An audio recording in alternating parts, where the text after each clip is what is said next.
सहयोगी दल जेडीयू है, जेडीयू का डिमांड रहा है कि बिहार को विशेष राज्य का दर्जा मिलना चाहिए।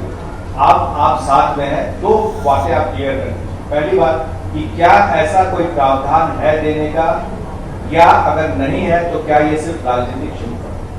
नहीं, ऐसे कुछ नहीं है। बोल रहे हैं कि देना है, उसके ऊपर निर्णय जब भी होगा, मगर फिनांस कमीशन के रिकमेंडेशन में जिक्र करना चाह रहा 2014 से लेकर आज तक, क्योंकि रेट, टैक्स डेवल्यूशन का रेट 32% से 42 हुआ और 42 से 41 हुआ, क्योंकि जम्मू कश्मीर में यूनियन टेरिटरी को रीडिफाइन किया गया है। उस रिकमेंडेशन, फिनांस कमीशन के रिकमेंडेशन में रेट बढ़ाने के लिए बोल दिया और सेंट्रल सेक्टर स्कीम्स को कम करने के लिए भी बोला, और सेंट्रल सेक्टर स्कीम्स को उस रिकमेंडेशन के बावजूद भी हमने कम नहीं किया, उसी स्तर पर देते आ रहे हैं। नमस्कार, दर्श न्यूज देख रहे हैं आप, मैं हूं दिव्यांशु। बिहार को विशेष राज्य का दर्जा एक बड़ा राजनीतिक मुद्दा रहा है। विशेषकर मुख्यमंत्री नीतीश कुमार इसको लेकर अक्सर अपनी आवाज विभिन्न मंचों पर उठाते रहे हैं। हालांकि वो अलग बात है कि अब जब से एनडीए के साथ आए हैं, बीजेपी के साथ आए हैं, तब वो इस मुद्दे पर नहीं बोल रहे, लेकिन जब विपक्ष में थे, महागठबंधन में थे, तो अक्सर आप उन्हें सुनते होंगे कहते हुए कि बिहार को विशेष राज्य का दर्जा मिलना चाहिए। अब केंद्र सरकार की ओर से इसको लेकर अब तक कोई ठोस आश्वासन नहीं मिला है। अब बिहार को विशेष राज्य का दर्जा पर केंद्रीय वित्त मंत्री निर्मला सीतारमण ने स्वयं ही जवाब दिया है और बता दिया है कि बिहार को विशेष राज्य का दर्जा देने में क्या अड़चन है। पटना में बीजेपी के मीडिया सेंटर में प्रेस वार्ता में वित्त मंत्री निर्मला सीतारमण ने कहा कि विशेष दर्जा के लिए केंद्रीय वित्त आयोग की रिपोर्ट के रिकमेंडेशन में आना चाहिए, तभी इसके बारे में आगे विमर्श किया जा सकता है। केंद्रीय वित्त आयोग रिपोर्ट में टैक्स को कम करने का रिकमेंडेशन आया था, जिसके बाद 3 अलग अलग स्लैब में केंद्रीय करों में कमी की गई है। बिहार को आर्थिक सहायता और विशेष सहायता पर निर्मला सीतारमण ने कहा कि 2015 में एक पैकेज बिहार के लिए घोषणा की गई थी और 1.25 लाख करोड़ का पैकेज दिया गया था। यह पैकेज सभी क्षेत्रों के लिए दिया गया था। सुनिए क्या कुछ कहा है निर्मला सीतारमण ने। जेडीयू है, जेडीयू का डिमांड रहा है कि बिहार को विशेष राज्य का दर्जा मिलना चाहिए। आप साथ में हैं, दो बातें आप क्लियर कर दीजिए। पहली बात कि क्या ऐसा कोई प्रावधान है देने का, या अगर नहीं है तो क्या ये सिर्फ राजनीतिक शुल्क है? नहीं, ऐसे कुछ नहीं है। बोल रहे हैं कि देना है, उसके ऊपर निर्णय जब भी होगा, मगर फिनांस कमीशन के रिकमेंडेशन में जिक्र करना चाह रहा 2014 से लेकर आज तक, क्योंकि रेट, टैक्स डेवल्यूशन का रेट 32% से 42 हुआ और 42 से 41 हुआ, क्योंकि जम्मू कश्मीर में यूनियन टेरिटरी को रीडिफाइन किया गया है। उस रिकमेंडेशन, फिनांस कमीशन के रिकमेंडेशन में रेट बढ़ाने के लिए बोल दिया और सेंट्रल सेक्टर स्कीम्स को कम करने के लिए भी बोला, और सेंट्रल सेक्टर स्कीम्स को उस रिकमेंडेशन के बावजूद भी हमने कम नहीं किया, उसी स्तर पर देते आ रहे हैं। इसीलिए मेरा ओपनिंग स्टेटमेंट थोड़ा आप सब्र रखिए, थोड़ा लंबा है, मगर एकदम लंबा नहीं करूंगी। आप ज़रूर मेरे से फिर प्रश्नोत्तरी के समय पूछ भी सकते हैं। मैं ये ज़रूर याद दिलाना चाहती हूँ, सम्मान चाहिए, विकास नहीं।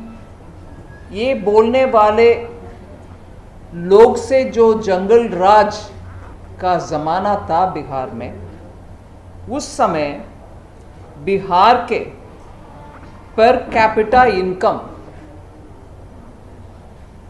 उड़ीसा से जंगल राज शुरू होने से पहले उड़ीसा से हायर था, बड़ा था।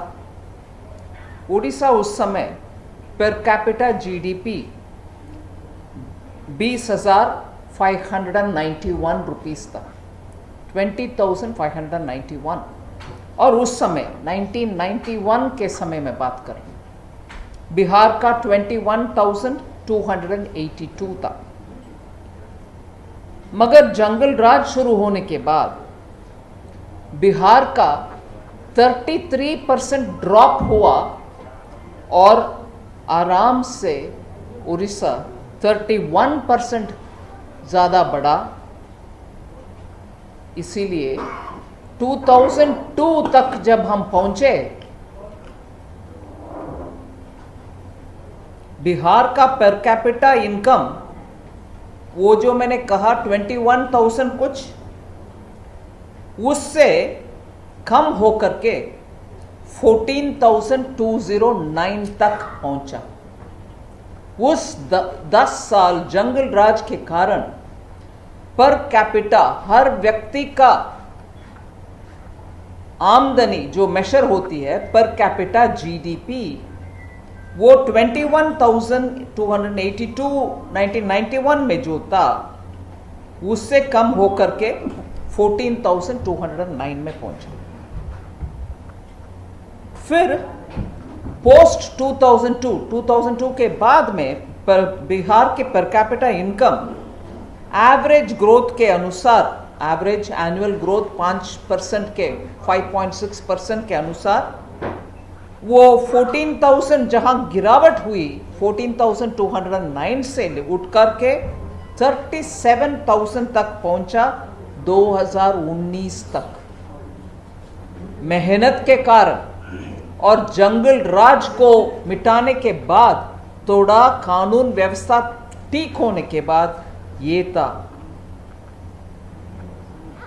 मगर इसी 5% का ग्रोथ अगर वो कालखंड में अगर 1980 से 91 से लेकर के 2002 तक वही 5% के अनुसार हम कैलकुलेट भी करें, बिहार का 2019 जहां हम मेहनत के बाद 37 तक पहुंचाया, अगर उस जंगल राज ना रहते बिहार का पर कैपिटा 95,313 तक पहुंच गया होगा 2019।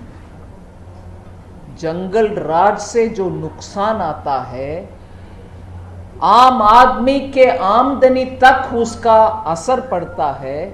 लॉ एंड ऑर्डर के द्वारा तो मर्डर, खून, हत्या, रेप ये सब होता, वो भी भयंकर है।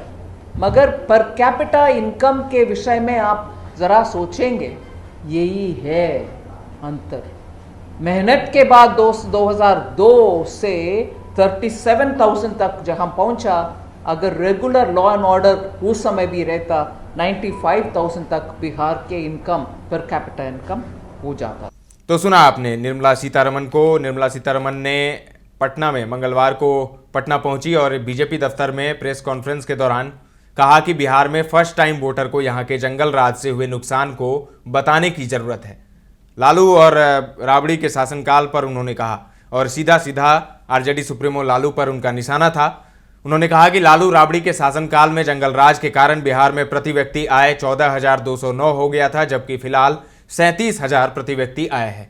वित्त मंत्री ने कहा प्रति व्यक्ति आय 33% गिर गया था। जंगल राज के नुकसान से बाहर लाने के लिए कितनी मेहनत करनी पड़ी है यह बताना जरूरी है। सम्मान चाहिए, विकास नहीं। यह बोलने वालों के समय में सकल घरेलू उत्पाद ओडिशा से कम था। जंगल राज होने के बाद प्रति व्यक्ति आय 33% गिर गया था। जंगल राज मिटाने के बाद 5% का ग्रोथ मेंटेन करने के लिए परिश्रम करना पड़ा है। तो निर्मला सीतारमण ने सीएम नीतीश को जवाब दे दिया है और बता दिया है कि बिहार को विशेष राज्य का दर्जा क्यों नहीं मिल सकता या मिलेगा तो कैसे मिलेगा, सब कुछ उन्होंने आज बता दिया है पटना में। फिलहाल के लिए इतना ही। तमाम अपडेट्स देते रहेंगे, बने रहें दर्श न्यूज के साथ।